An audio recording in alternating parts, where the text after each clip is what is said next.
For the past 2 seasons, you could find Jets nose tackle Damon Harrison starting between Sheldon Richardson and Mohamed Wilkerson. Wilkerson and Richardson were both first-round picks, but Harrison has more than held his own despite not being drafted.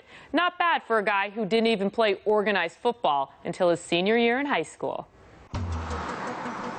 New Iberia, Louisiana is where Damon Harrison was raised and spent most of his childhood. But if you travel 96 miles west on Interstate 10, you find Lake Charles, the city that changed Damon's life forever. When I moved from New Iberia, I say that was nothing but the act of God. They don't have nothing for them to do except drug or game. Damon's single mother, Brunella, moved her 3 kids to Lake Charles when Damon was a sophomore in high school. But it wasn't until his senior year where Damon got a glimpse of what his life could be.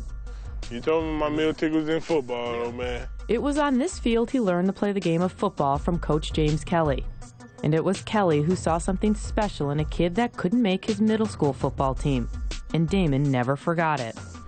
Said that if you stick with it, you could possibly make it to the NFL? Yeah, Coach Pete was like, when you do, he was like, buy me an Escalade. He's like, if you go into the NFL, I'm telling you, that stuck with me. Those words right there stuck with me.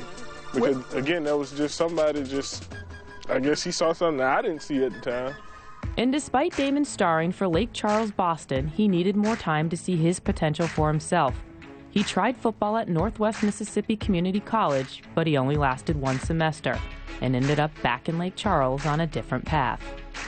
From 10 to 7, 6 days a week is where I was at. I got the call from Stephen Miller about the scholarship from William Penn on the same day that I got the call from Walmart about the full-time position. So, you know, had Walmart contacted me first, I think I probably would have took that job and said no to the scholarship. Yeah, this could have been my future, man. Probably would have been manager by now. But he chose the scholarship. And at William Penn, a small school in the NAIA, he fell in love with the game and became determined to prove he belonged. He went on and said, I'm going to turn y'all no's into yes. I'm going to let that be my motivation, my strength. And that's why I'm so proud of him today. And if anybody who's around me, I say it a lot, like I don't allow nobody to put limitations on my life. If you tell me something that I can't do or that I won't do like that hurt me to my heart. I take that personal.